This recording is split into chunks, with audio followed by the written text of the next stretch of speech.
jërë ngeen jëf mbokk yi ñaari waxtu jot na sëkk fii ci Walf TV bisimila ci xibaar tisbaar gi li ci gën a fës te ñu am yéen forom fàcc ko examen certificat ak entrée en sixième door nañu ko tey ji toll nañu kon ci ñaari téeméeri junni candidat ak lu tekk li ci ëpp nag di ay jigéen ñoo fas yéene jongante ngir jotee ci seen lijaasa bu njëkk di leen may ñu jàll ci daara yu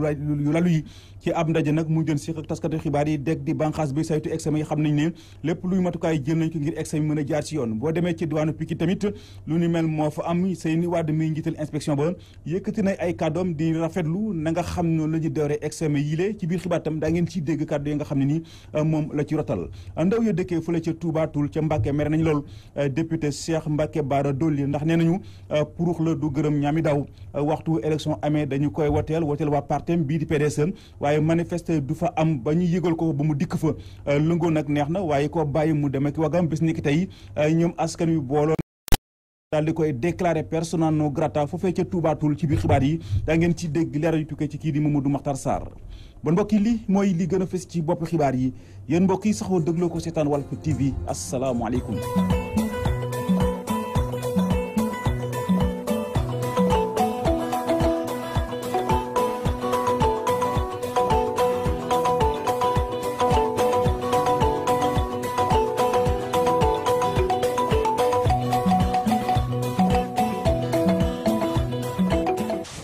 bismillah ci xibaar yi examen certificat entrée en sixième door nañ ko tey jii toll nañu kon ci ñaari téeméeri junni candidat ak lu tekk li ci ëpp nag di ay jigéen ñoo fas yéene jongante ngi jotee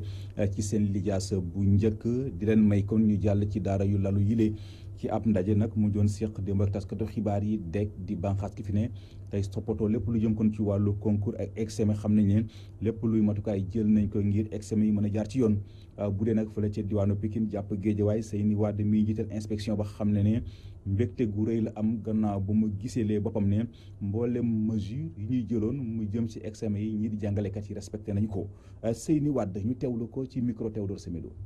di yi nga xamante ñu koy faral di def at bu nekk ci waxtu yi bu ñuy examen ndax fan yële ci gannaaw umpalewu leen ni organisé woon nañ fi benn CDD conjoint département Pikine ak département Guédiawaye ci ndaje moomu am na ay mesures yi ñu ci jëloon pour examen bi mën a jàll ci niñ ko bëggee tey nag dañu doon ñëw pour xool ba xam ndax mesures yi ñuy jëloon yëpp ndax respecté nañ comme déet fi ñu jot a jaar yëpp li ñu gis itam dal na suñu xel te bëgg nañ ci lool ndax fépp fi ñu dem gis nañu élèves yi ñuy composé sereinement sans problème surveillants yi itam ak surveillantes yi ñëw nañu vraiment ci waxtu ñu leen soxla épreuve yi mi ngi jàll normalement dispositif sécuritaire bi itam gis nga ne boo gisee seen gannaaw ñu ngi noonu toog donc wax dëgg lépp lu doon matukaay lu ñu waroon a jël pour examen mi jaar ci yoon yemb na bon bokk occasion de pour ñu gërëm ñëpp ñi nga xam ne dugal nañu seen loxo ba examen bi jaar ni mu war a mën a jàlle loolu day kaddu yoo xam ne nii ñu ngi ko nangoo ci kii di Seyni Wade moom moo jiite kon inspection dak dem ba nekkee fële ca Pikine jàpp Géejawaay gannaaw jangante certificat yi nañ jàpp ne ni que aljuma ji di ñëw ci la ndongo yi nekkee ci classe terminale di soobu ñoom it ci seen épreuve anticipée philosophie yile waaye ñu bari si ñoom tiit la ñu def ndax lañ jotul a jeexal seen i programme gréew jàngalekat yee fay jaar ba tax ñu yëkkat seen kàddu di sàkku ci gouvernement bi ngir ñoo xam ne lu jëm ci wàllu ko examen daal ñoom pare guñu si jëm mbay Mami Kanté reportage. élèves yu terminal yi tiitaange la ñu àndal fi mu toll nii ay fan dong des ci anticiper philosophie yi sa lycée John Fitzgerald Kennedy jamono gi candidat yi ngi ci révision yu métti di jàng rek ay leçons yoo xam ne nii programme bi mujjewul jeex lii jural leen ab tiitaange. révision yi ñoo ngi jéem wante mënuñu pare ndaxte dañoo amoon ay grève yu nga xamante ne moo taxoon ba année bi am retard mënuñu woon pare suñu programme. instant bii ni philosophie anticipé yi vendredi la te léegi ñun épistémologie bi nga xamante ne moom la ñu jagleel ñun élèves u S yi di jàng ci mbirum scientifique ñun suñu programme boobu parewuñ si. dañoo amoon ay grève yu xewoon pendant le mois de janvier jusqu'au mois d'avril on n'a pas pu mënuñu terminé wuñ suñu programme ni mu ko waree. sa lycée Blaise Diagne tamit lu ni mel lañ fa fekk ñoom sax daanaka seeni professeur si mujjantel gi dañ doon baral leçon yi lii andil élèves yi ay jafe-jafe ku si nekk nag di def kéem kàttanam ngir rek xam ni dina ko mën a jàllale si les épreuves. 4 mois de grève ñu jox la 2 semaines pour nga rattraper wu ci ça c'est impossible. programme bi pareeguñu si prof bi dafa obligé sax jox ñu ay polycope et tout alors que ça explication bi lañ gën a soxla quoi parce que philosophie mooy loolu genre foog prof bi am fu mu jaar ak yow jox lay explication yow nga basé wu ci loolu. suñu leen laajee ndax pare nañu def biile examen àjjuma bi ñu dëppmal ñoom ñëpp daanaka tontu bi benn la. pare wuñu benn yoon pare wuñu instant bii nii moom tiit nañ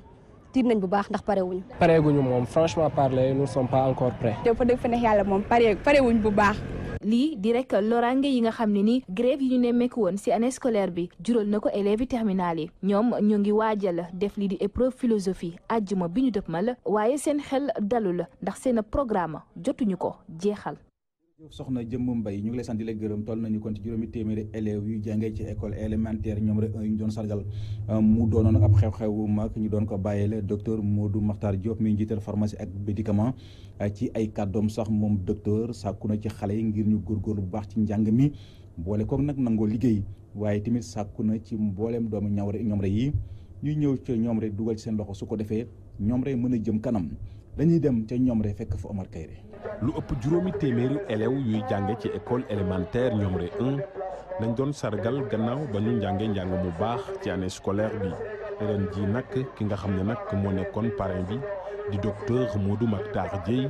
nekk directeur bu pharmacie ak médicament moom mi nag ñu porté woon ko en exemple ci kanamu xale yooyu nga xam ne ñëwoon nañ fekk ci cérémonie de remise bi. Le choix de docteur Dieye comme parrain de cette journée. li tax ñu parrainé suñu bés bi docteur Modou Makhtar Dieye dañoo bëgg rek wan gone yi ne mën ngaa juddoo Ñomre jànge Ñomre ba pare tekk ci réew mi. Ses études ici à Ñomre et réussir dans la vie. gannaaw nag ba mu jógee ci daara ji boobu ba léegi toll ci ñeent fukki at ak juróom-benn docteur Modou Makhtar Dieye daal di dellu si waat ci bërëb bile yore wàlla ndomba tànk lieutenant colonel ak directeur de la pharmacie et du médicament mu di nag loo xamante ni dara waralu ko lu dul jàng ca ba mu jotee bëgg nag xale yi nga xam ne ñooy jàng ci l'école bile gën a góorgóorlu bu ko defee ëllëg ñu mënal seen bopp. aussi ñu góorgóorlu xam ni pour avancer moom ñett am na da nga war a am discipline da nga war a am éducation wala formation mooy nga jàng mais da nga war a nangoo liggéey parce que boo mënee sa xel neexee te nangoo jàng it doo dem fenn donc loolu mooy tax dëkk dem ca kanam jàng discipline ak liggéey chinois yi loolu mooy seen devise loolu moo tax yaakaar nañ ne bu ñu nee ba ci kanam Chine dana gën a raw ci dëkk yépp sur le plan économique. ndaje moomu nag ki nga xam ne moo di directeur école bi di Ndiak Gueye daat na fay profito di woo bépp doomu Ñomre mu ñëw jàpp ci l'école boobu ñu gën ko defaraat mu mel ni nag woote boobu kii di docteur Modou Makhtar Dieye dégg na ko ndax gën naa feddaliwaat farloom ngir taxawu daara jooju. dañu war a gën a continuer nag mais ñun ñu fi dëkk aussi dañ ci war a jàpp bu baax a baax parce que état mënul def lépp il faut que askan wi. immigré yi ñun ñu nekk ci nguur gi ñëpp ñu jàpp ci pour vraiment gën a suqali école bi ndaxte bu fekkee fi ngay jàngee baaxul dafay poser ay problème loolu lu war la mais li ëpp importance mooy engagement ñiy jàngale wax naa ko sànq bi may jàng fii man suñ kër kenn jàng fa woon te yàlla def na fii laa jànge te fii laa réussir donc enseignants yi même bu méttee nañ gën a góorgóorlu ndaxte ëllëgu xale yi ci ñoom la gën a dépendre. moom parrain bi sax jaare na fa di woo bépp doomu Ñomre ñu jàpp bu baax ci développement wu gox boobu mu di nag ndaje moo xamante ni amoon na ci teewaayu maire bi ak notable yi nga xam ne ñoo dëkk ci commune boobu ak autorité départementale éducation bi Oumar Kayre Louga Walfadjri Louga. jëf Omar Kayre gannaaw ba ñu fa yëkkatee seen kàddu lu yàggut muy askan wa dëkkee fële ca yéen ak Dougar ay yeneen quartier daal di joxoñ ab baaraamatu moom Moulay Gueye mi maire Diamniadio dafa taxaw ngir foqate seen suuf soosule Moulay Gueye ak ñi mu àndal ci mairie bi tontu nañu nee nañu foqati wuñu suufas kenn barab bii ñuy wax ab forêt classée la ñoom ñoo bind nguur gi ñaan leen ko ñu may leen ko dañuy dem te Diamniadio fekk fa Nazib Sagna. waaw commune bu Diamniadio ñun nag ñu ngi tontu ñetti village yoo xam ne nii ñu bokk yent defoon conférence de presse wax ni ko ñoom ñoo bëgg a jël seen forêt classée bi seen conférence de presse bi nag maire bi ak ñu mu àndal ñoom noonu lu ñu wax moo di forêt classée bi ak dëkk yu ndaw yooyu sax ñu ngi si biir seen commune lañ nekk. communauté rurale bu yéen avant muy doon commune dafa doon ab communauté rurale boo xam ne dafa polarisé woon ay village yi mu polarisé bokk ci Dougar bokk ci or partie bi ñu war a déclasser ci forêt classée bi booy xool mu ngi dugal Pout donc naka ab village boo xam ne communauté rurale bu Yène polarisé wuloo ko naka la mën a amee ay suuf yoo xam ne waa Yène ñoo ko moom donc loolu ça pose un problème donc damay waxaat di ko bamtuwaat la vérité est que site boobu ñuy wax ne commune bu Diamniadio daf ko jël ci Yène site bi nekkul ci Yène loolu mooy benn bi ci topp mooy commune bu Diamniadio spoliéwul kenn parce que daf ko demandé kii ko moom muy état bu Sénégal rencontrer autorités yi nga xam ne ñoom ñoo yor loolu pour waxtaan ak ñoom pour que partie yooyu nekk ci forêt classée te usage bi ñu destiné ko à abriter une forêt ñu mën ko déclasser mën a permettre à la collectivité locale mu réaliser yeneen activités yu dëppoowul ak forêt. conférence de presse bi nag moom nag nekk na bërëb nga xam ne tamit dañ fa wax mbiru forum économique boo xam ne ni Diamniadio mi ngi koy waajal ñoom nag pour ñoom forum économique bi na tax koom-koom Diamniadio gën a dem si kanam. Depuis la mise en place du plan de développement communal de Diamniadio, horizon 2022, nous comptons dérouler ce programme. Si nous parvenions à le réaliser, nous aurons fait un pas important et qualitatif sur la marche que nous voulons imprimer à la commune de Diamniadio pour son développement, pour son émergence. autorité yi nag ñoom si seen daje bi nag lu ñu wax moo di projet yëpp yoo xam ne ni dañ ko prévoir si biir forum économique bi projet yooyu nag bëri nañu waaye dañ am place boo xam ne nii dañ leen di dugal fii si Diamniadio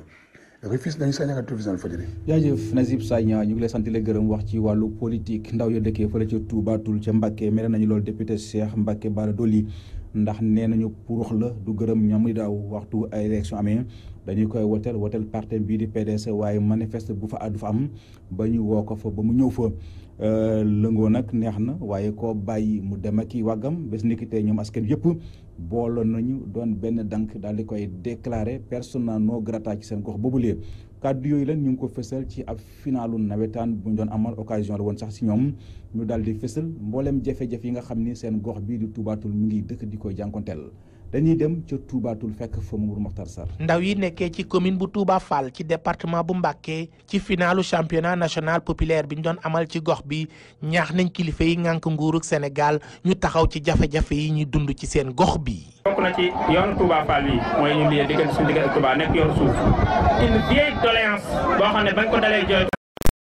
depuis Abdou Diouf ñëw na Senghor jooytu nañ ko ba Senghor wàcc soxna yi sonn nañ góor ñi sonn nañ nit ñi am nañ ci ay jafe-jafe buñ fi amee malade bu ñu war a évacuer sax day am jafe-jafe balaa muy dem ndax si yoonu suuf lay jaaree ko bëgg nañ commune bu Touba Fall ndaw ñi amuñu liggéey bu fës la mbooleem ndaw ñi nga fi ne taxaw ñëpp ay jeunes yi am jom lañ am ambition xaaj de am nañ ay métiers aussi mais amuñu liggéey te dimbali jigéen ñi aussi parce que groupement féminin ñu ngi fi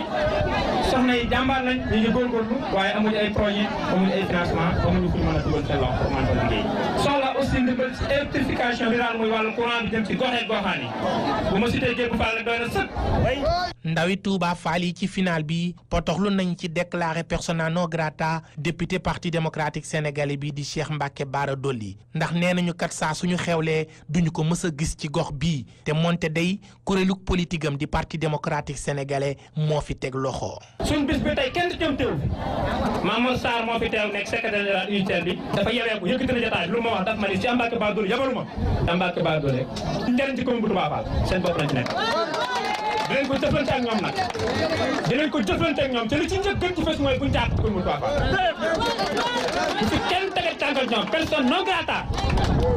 bi ñuy jeexal seen ndaje mi ñoom ndawi Touba Fall jaajëfal nañ responsable APR bii di Pathé Diakhaté nekkoon parrain final bi dolli nañ ci ne moo leen yàgg taxawu ndax mayoon na askanu Touba Fall ab ambulance. parti démocratique Sénégal lañ bokk mooy suñu parti commune bu Touba Fall bu ñu amee ambulance bay évacuer seen i malade ko yóbbu muy dem son excellence Pathé Diakhaté moo mais duñu soxor quand même duñu soxor nag parce que soxor nag mën ta passé mooy nit ku la dimbali te yàlla tax nga taxaw ci kanam mbooloo man ko wax te doo ko wax loolu soxor. Touba Mbacké Mamadou Makhtar Sarr pour la radio télévision Walfadjri. politique la ñuy wax ñu desandi ci ñaar fukki milliards ak juróom-ñeent yi ñu lubal ca Prodac te ñu tudd si Mame Mbaye Niang muy jëwriñ ñu dénk wàllu tourisme ci nguur gi doon na lu yitteel lool ndaw ya nga xam ñoo nekkee kon ci parti bi di réew mi Idrissa Seck ab plainte nag la ñuy bind sax jébal ko waa OFNAC di saako si ñoom ñu leeral mbir mi ndax Mame Mbaye Niang place am du ministère waaye ca kaso ba la Mouri Gaye ma wax ci seen kàddu ñu teewlu ko ci micro Abdou Khoudoss Diallo. dañuy ñëw saisir OFNAC pour mu ubbi ab l'enquête ci dossier bi ñuy woowee Prodac pour di leen wax ne nañu jël seen responsabilité dem xool dossier boobu lan moo ci nekk pour ñu mën a leeral askanu Sénégal 29 milliards yi nga xam ne askanu Sénégal ñoo ko moom fan la nekk. dañoo jox ab marché benn société bu tudd Green 2000 te amul benn contrat bu ko lié ak nga xam ne moom moo ko jox liggéey bi ñu jox ko lu toll ci 7 milliards te amul benn garantie bu boobu entreprise joxe ñu jàpp ne loolu ay rëq-rëq la te Macky Sall mi nga xam ne moom mooy njiitu réew mi gis nañ fi mu tongal singali ay adversaire politique yoo xam ne dañ leen a tuumaal rek ci ay utiliser ay moyens yoo xam ne baaxul pour jël xaalisu réew mi moom mu dal seen kaw tëj leen kaso ñu gis ne ministre yi tey ji nekk fi ku mel ni Mame Mbaye Niang luubal na sunu 29 milliards te kenn wax ko dara mu démissionné Macky Sall accepté wu ko loolu def ñu problème li ñu bëgg tey jii mooy na Macky Sall yamale bépp citoyen sénégalais buy gérer ay institutions publiques li ñuy dese mooy ñu dem saisir député de l'opposition yi nga xam ne ñoo fi toogal askan wi pour ñu jébbal bataaxal président de l'Assemblée nationale pour mu ubbi une commission d'enquête parlementaire sur cette question là ku ci mel ni ministre Mame Mbaye Niang amul dignité te amul étoffe nekk ministre de la République ndax li mu def bu fekkoon ci yeneen dëkk yi la kon ba léegi ab kasoom moom leer na. adduna wërngal kàpp di yendoo màggal tey ji ci talaata ji yemook ñaar fukki fan ak juróom-benn ci weeru ko suweñ bëccëg bi nga xam moom la ñuy jagleel wàllu ko drogue ak li koy jëfandikoo mu doon nag loo xam ne nii suñu réew du Sénégal fas na ci béy waaram ak ay xeetu ndaje yoo xam ne nii ñu gis yeneen drogue baaxul drogue daanaka dafay tas njaboot lu jëm sax ci bés bi ak solo si nga xam ne ni am na ko Cheikh Diop mi coordonnateur centre de traitement drogue Jacques Chirac bu Thiaroye am na ci ay kàddu yu mu ci rotal ñu teewlu ko ci micro Théodore Semedo. loolu mën nañu wax ne mu ngi continuer di nekk problème parce que comme niñ ko xamee ñi ngi continuer di ko jaay ñi koy jël aussi ñi ngi continuer di ko jël et loolu nag malgré jéego yi nga xam ne ñu ngi koy def. ne moo ci gën a doy waar mooy que ñi nga xam ne ñoo koy jëfandikoo ñi ci ëpp ay ndaw la ñu gis nañ ci ay élèves gis ci ay étudiants. benn gëstu bu ñu defoon la 2011 ñu koy tuddee enquête UTSEN ñu dajale woon fi junni ak ñetti téeméer ak ñaar fukk ak ñeent 1324 doomu aadama yoo xam ne ñëpp dañuy jëfandikoo héroïne cocaïne ak wàllu ak crack muy doon drogue yooyu nga xam ne buñ koy jëfandikoo dañ koy jàmm. ñu defee ci ñoom dépistage VIH sida ñu seet daanaka ne téeméer boo gis ci ñoom daanaka fukk yi am nañ doomu jàngoro sida 9,4%. donc mu doon loo xam ne lu doy waar la. li nga xam ne état yi ñu ngi koy def. di jàppale ñi nga xam ne ñu ngi xeex pour drogue bi bañ fi dugg lu toll noonu dañ ko deful pour jàppale ñi nga xam ne ñu ngi xeex pour aar askan wi ak pour faj ñi nga xam ne ñu ngi jëfandikoo wàllu drogue ñun dañ jàpp ne loolu moo ëpp solo parce que mbiru drogue boo ko ci duggee génn ci day xaw a jafe complexe am na ci ñoo xam ne sax daanaka génne leen ci du mënati nekk drogue dafa doon loo xam ne dafa laal wér gu yaram askan wi bu baax a baax ñi nga xam ne ni ñu koy jëfandikoo mën nañu wax ne daanaka danoo feebar 2017 bi mën nañ jàpp ne lu toll fanweeri nit ak ñeent ñëw nañ fii ñu yebal leen ci bërëbu fajukaay fi ñëw dinañ jéem a xam lan mooy ci dugal waaye li ci ëpp daal mën nañ jàpp ne mbiru jafe-jafe àdduna lañ lay wax bokk memeel yi ñu leen di gën a wax maire yi li nga xam ne moom la ñu seetlu mooy seen jàppale ci ñooñu lu des la duñ leen jàppale daanaka bu ñu jógee ci drogue dañuy wax ci wàllu ndox mi bu dee ne bët see bi na ci diwaan yu ci mel ni Tambacounda Ziguinchor ak yeneen diwaan fii ci Ndakaaru moom rawatina ci gox yu ci mel ni Grand Médine ak Grand Yoff askan wa fay yeewoo jamono ji tiit la ñuy def ne rawatuñu ba yandoor ndax di xalaat mbënd mile Fatou Bintou Diouf Seyda Mariama Ndiaye doxantu ji woon nañu fa ñu teewlu leen ci reportage. Kilimo bi ci Dakar di wane ni ñoo ngi ci nawet yenn ci ay gox fii ci Dakar lu ci mel ni Grand Médine ak Grand Yoff yàqamtiwuñu benn yoon Dakar taw ndax la leen dal ci at yi passé tiital na leen lool. fii moom ku dëkk Grand bu la ne tiitul si nawet moom waxul lu am waaw fii moom Grand Yoff sag nawet bu jegee ñëppay tiit rawatina nag suñu koñ bi nag waaw parce que ndox bi fi ñëw bu doon liggéey nañu ndox buy jógee bu foire mala bu ginnaaw foire ñëw ba Grand Yoff kon maire bi moo liggéey. ñeenti at a ngi nii nawet bi daf may sonal quoi maanaam premier taw ba deuxième taw ci fitna laay dëkku. ngir moytandiku mënd bu métti doomu Grand Yoff ak Grand Médine jël nañ seeni matuwaay ndax nee nañu balaa nga ne naam ne fa. naa samay matuwaay mais matuwaay yi aussi bon sabab lu rek la ñu mën a wax quoi waaw sabab lu mooy maanaam day ànd ak gëm-gëm waaw lu ñëw nga xam ne suñu borom la quoi. léegi su ko defee bon su tawee lu metti yàggul quoi 2 jours 3 jours xoolal karo yi ngay gis ni day naan ndox mi. chaque année moom dañuy génn di indi ay saaku di teg te gars yi defuñ seen liggéey moom franchement. population bi leen nag ñoo ngay sàqu ci auto jokk ci nu mu gënee gaaw ndax nag taw bi mën naa wàcc ci Ndakaaru heure bu nekk. état bi tey war na mën a jàppale waa Grand Yoff quoi ñun saa bu tawee rek tout ça dañuy am problème même bu wisee sax dañuy am problème état bi gis daal benn bassin la fi defar waa Grand Yoff. am na benn canal bu ñu doon defar fii jamono yii nii waa CSE mooy bi jógee Grand Médine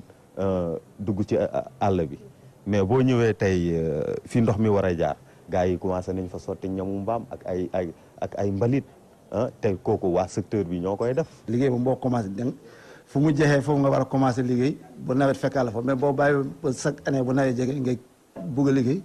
amul benn sens. ay dëkkuwaay yu doy waar quartier yoo xam ne amul canalisation fi ndox bi war na mën a jaaree jëm ci bassin yi nga xam ne ñoo ngi ci biir gox yile muy nakaru askan ba yeewoo ci Grand Yoff ak Grand Médine ndax ñoom bëgguñu benn yoon la leen daloon daaw dalaat leen ren. jaajëf soxna Fatou Bintou Diouf njaq rek tiitaange moom la askan wu dëkkee ci Wakhinane 3 ca Pikine yeewoo ci bésu tey jile gannaaw ba nga xam ne nii dañoo xëy rek fekk ñu tegal leen fa seen soxna soo xam ne dañu ko fànn ci anam bu doy waar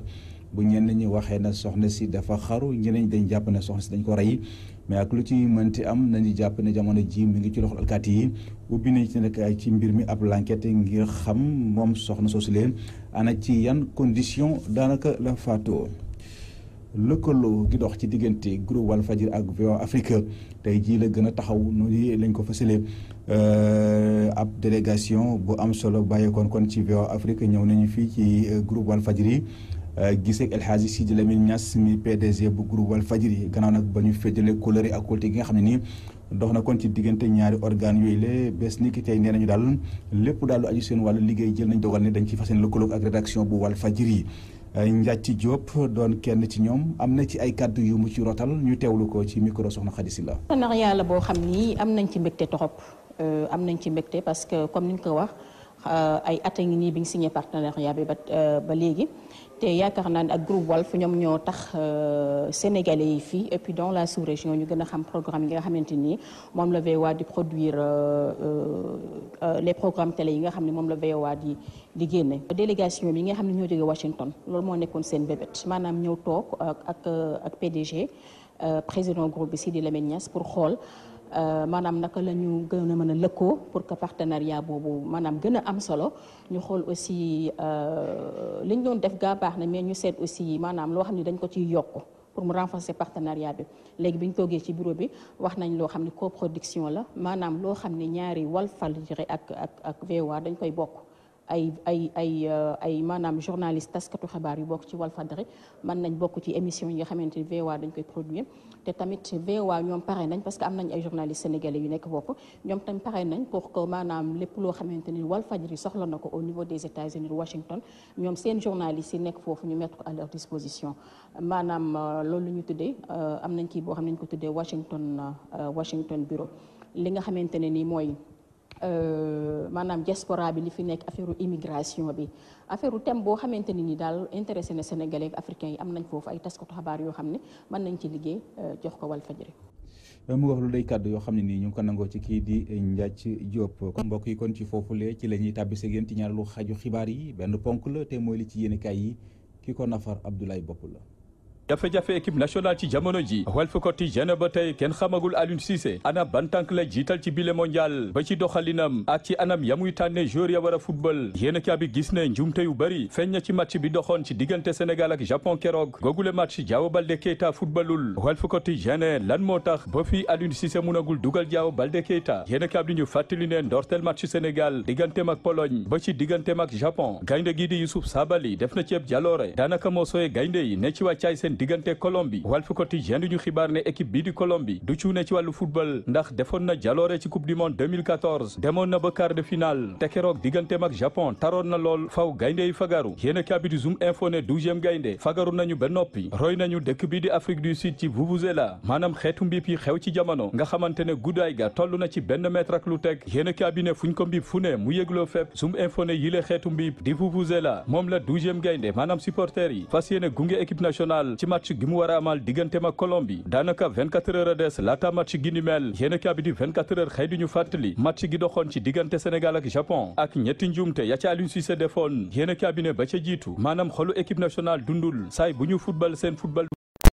jumte Aliou Cissé bokk na ci milieu offensif bi maanaam la mu waroon àndal ci xadar ak gaaw amut ñetteelu njumte Aliou Cissé di staff technique bu équipe nationale ndax ba tey kenn xamagul équipe nationale type bu Sénégal yéen cabinet bëgg nañ ko ba match bu nekk ak na muy footballé match bu nekk ak joueur yam cay tànn 24 heures ne ñett yi le bokk na ci li gàllankoor doxalinu Aliou Cissé l'observateur gisee feneen ne ci wàllu tic-tac gaynde yi am nañ ci jafe-jafe bu ñu sukkandikoo ci Pape Fall te newoon ci jamono Olympique de Marseille gis nañ ci wàllu tic-tacu gaynde yi maanaam seen doxalin ay milieu récupérateur yu suufe la am maanaam dañu war a gàttandoo bal ba ci lu gaaw ba mun a demaat ci kaw bu dee ci wàllu défense bi Pape Fall ne am na jafe-jafe maanaam Sénégal day défense u di deltu ginnaaw Pape Fall ne défense googee am na jafe-jafe ci wàllu ndeyjooru équipe bi yéenekaay bi ñu xamal ne Colombie moo desee Sénégal ngir mu qualifié las ne sénégalais boo gis ci jamono ji ma ngay calculateur am ma ngay xool yan pexe la Sénégal war a indi ci bile match ngir mun cee génn am ñu gis ne bu ñu gàñee Colombie dina doon ndam bu rëy kenn dootul lam-laame suñu qualification ci huitième de finale ñeneen ñi jot nañoo calculer ne égalisation sax buñ ko amoon baax na am ci ñi addu ci biir yéenekaay bi di laas gis ne door Colombie moo gën a wóor ci jamono ji waaye ñëpp ñu ngi ci ay calcul yu metti njiital fédération sénégalaise bu football maître Augustin Senghor yëkkati ay kàddu ci biir yéenekaay bi di laas xamle ne qualification bi mu ngi ci seen loxo ba tey yéenekaay bi di Les Échos xëy di ñu fàttali ne la woon 2002 daanaka moo dellu soit ci bile mondial yéenekaay bi ne fii la Sénégal tollu woon gannaaw bu ñu dooree France benn bal ci dara ñaareelu match am Sénégal égalisé Danemark mu dese woon gaynde ñetteelu match ci noonee la Sénégal égalisé ak Uruguay doon lu mayoon El Hadji Ousseynou Diouf ak ñamu àndaloon qualifié huitième de finale ya Sadio Mané ak ñamu àndal ci waxtu googule la ñu toll tey gannaaw seen match bu njëkk ñu am ndam ci kaw Pologne seen ñaareelu match ndam dembu ndam dikul seen digganteeg Japon Diomansy Kamara daal di xamal gaynde yi nañu dem ba jeex nañ ci teg suñu bakkan ne bile match Sénégal Colombie nañ ñu jaral lu ne yéenekaay bi di Les Échos am jaaxle lool ci ana lu tax Diao Baldé Keita mënagul football ba tey yéenekaay bi di Le Soleil di ñu xamal ne gannaaw seen riccu match gi ñu weesu seen digganteeg Japon tey gaynde yaa ngi defaruwaat kenn ku nekk ma ngay jël matuwaayam ngir may ndam Sénégal Aliou Cissé jot naa soññu gaynde yi ne bu ñu yox-yoxi benn yoon nañu weer liggéey bi yéenekaay bi di Stades xëy seq waxtaan ak gaynde gi di Kalidou Koulibaly mi xam le ne am nañu mën ga am nañu jumtukaay ya te am nañu xadar ga ngir mun a daan équipe bi di Colombie mun a qualifié huitième de finale yéenekaay bi di Stades ndax googule match dina ci bokkam déet moom Diao Baldé Keita anamu ana fu mu féete booba léegi yéenekaay bi di Stades ne bile match du yomb Kalidou Koulibaly ne ndam rek yéenekaay bi di Sud Quotidien élèves yi doon def classe bi di CM2 bëgg nañoo am ndam ci bile jongante Lijaasa entrée en sixième Sud Quotidien